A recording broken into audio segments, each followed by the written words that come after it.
men and women who are protecting our airports and our homelands, the TSA. Now my good friend Michael Nutter says we need the WASA, the Walking Around Services Administration. We want to feel as safe in our homes, our schools, and our neighborhoods, Mr. Mayor, as you said the other night, as we do on airplanes. He went on to say, if the KKK killed 200 kids on the streets of New Orleans or Philly, our cities would be in lockdown.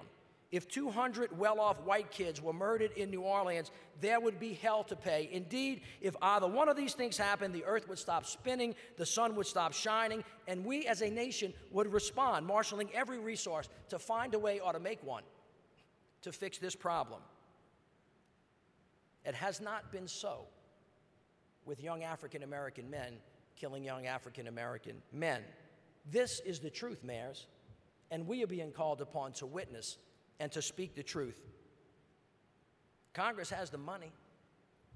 Just last week, Congress proposed to invest $3.2 billion for more drones, radars, and sensors to secure our country's borders.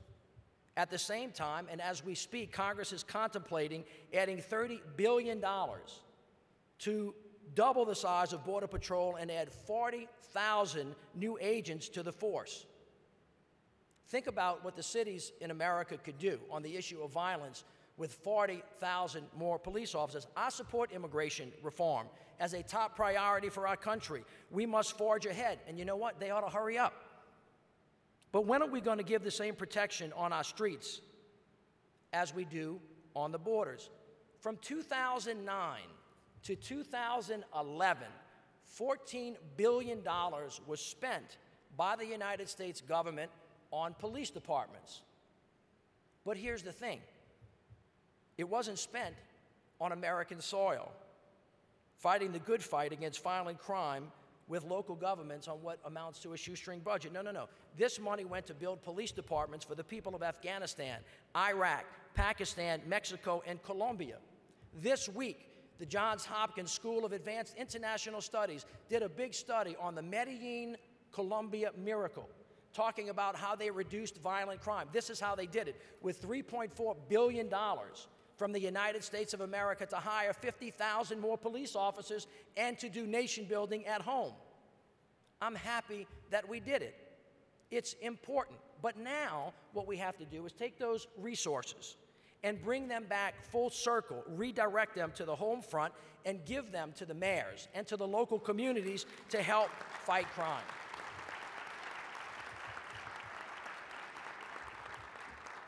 We need Congress to treat violent crime as a national priority, not a sideshow, and support ongoing efforts in our communities like NOLA for Life.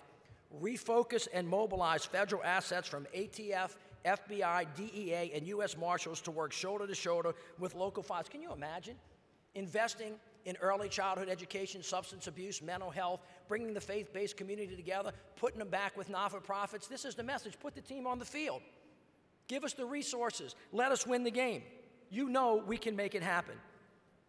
Now, furthermore, all of us know that we have to do something about criminals with guns.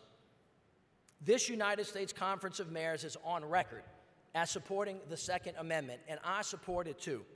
But the genius of our Constitution is that it creates an elegant balance in every sentence between rights and responsibilities. It distinguishes between the right to speak our mind and the crime of yelling fire in a crowded movie theater. Common sense solutions on gun control can be found and strike this balance that stays true to the original intent of the Second Amendment. We can all agree, I think, that we need to get guns out of the hands of dangerous criminals who mean to do harm to us and don't care about each other. That's got to poll at about 90%. And here's one way we can do it. Over 30 years ago, Congress authorized federal agencies and prosecutors to target drug dealers as part of the war on drugs. They gave them primary jurisdiction. We should do the same with violent gun offenders and make their prosecutions a federal priority. Let's give the federal government clear concurrent jurisdiction over all violent offenses committed by firearms that have traveled in interstate commerce. Bring the hammer down on the worst of the worst and the full weight of the federal judicial system and give relief to the local cops, the judges, the prosecutors, and the neighborhood leaders who give it all every day in this fight. Finally, I want to recognize that we cannot arrest our way out of this problem. We have to be tough on crime. There's no question about it. That doesn't mean we don't have to be smart. There are more prisoners here in the United States than anywhere else in the world. Some say that we as a country have to choose between our safety or a huge prison population, but this simply is not true. Conservatives and liberals are beginning to see this and understand this and find common ground. Look around the world.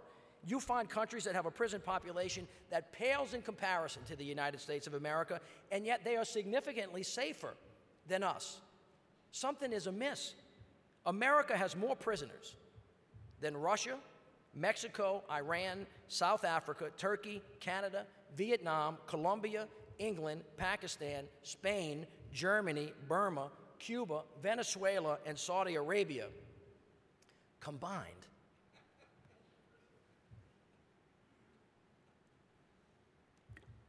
Let me say that again, combined.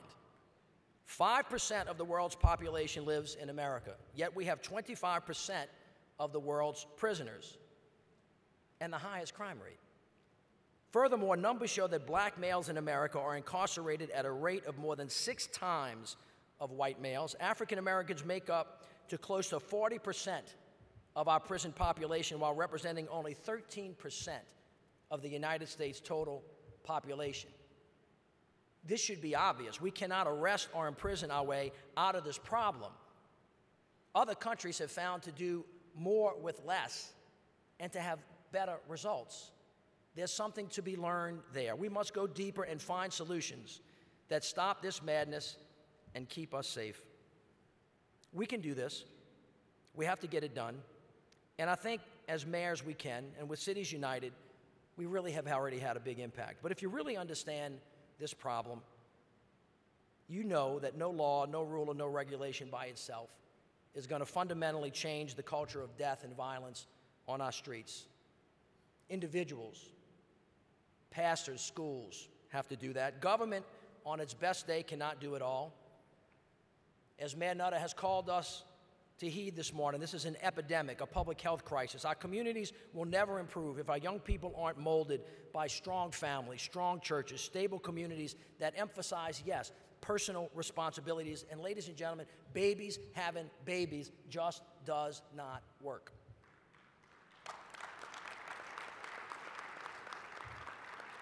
Government can never replace a family, but I'll tell you what it can do. It can invest in communities so families can thrive and children can have a chance. There's no excuse. We have to quit waiting, start doing. We may not, anybody in this room, be at fault, but guess what? We are all responsible because we are here, and the here is now. The culture of violence on the streets of America is a vestige of this nation's original sin. Although we have made stunning progress from the depths of a slave ship to the White House, we still have a long way to go, and we are leaving too many fellow Americans behind.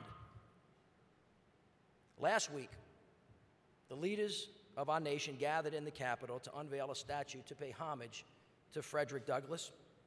They spoke glowingly of him as an advocate for justice and equality. Then those leaders, and some of them, went into session and promptly slashed fundings for the CDBG programs. That is a lifeline for some of our most troubled neighborhoods. Now, let me just take a moment to say this, that some of us may have been born at night, but we weren't born last night. This is not a new issue. As Martin Luther King said in his famous I Have a Dream speech, and I quote, "In a sense, we have come to our nation's capital to cash a check. When the architects of our republic wrote the magnificent words of the Constitution and the Declaration of Independence, they were signing a promissory note to which each American was to fall heir. This note was a promise that all men would be guaranteed the inalienable rights of life, liberty, and the pursuit of happiness." And then he continued, "It is obvious today that America has defaulted on this promissory note insofar as our citizens of color are concerned. Instead of honoring that sacred obligation, America has given the Negro people a bad check, which has come back marked insufficient funds. But we refuse to believe that the bank of justice is bankrupt. We refuse to believe that there are insufficient funds in the great vaults of opportunity of this nation, so we have come to cash this check, a check that will be given to us upon demand, the riches of freedom and the security of justice. And we have also come to this hallowed spot to remind America of the fierce urgency of now. As mayors, we cannot shirk from this responsibility or shrink from these big issues. We have tried. And now the problems are bigger and the remedies more painful than before. We must make this the civil rights issue of our time. Moving forward, mayors, let our inspiration be the wisdom from Galatians 6:7. Whatsoever a man soweth, that shall he also reap. So here is my hard question to all of you. Pray God, what have we sown as a nation? From the seeds of yesterday and today's injustice blooms the fruit of violence. But as the planners of tomorrow, we will cultivate a better, peaceful future and prove that out of tragedy can come triumph, out of despair there can be hope, out of darkness light, out of destruction beauty. My fellow mayors, hope must spring eternal, faith the motivator when all seems lost. So in the dark of night, when the next young American is taken by senseless violence and another little piece of our soul slips away and there are no witnesses, I ask you, will you witness with me? We as mayors must step up and bear witness to the sober truth uttered by John Donne so long ago. Send not for whom the bell tolls. It tolls for thee. Thank you all very much, and may God bless us.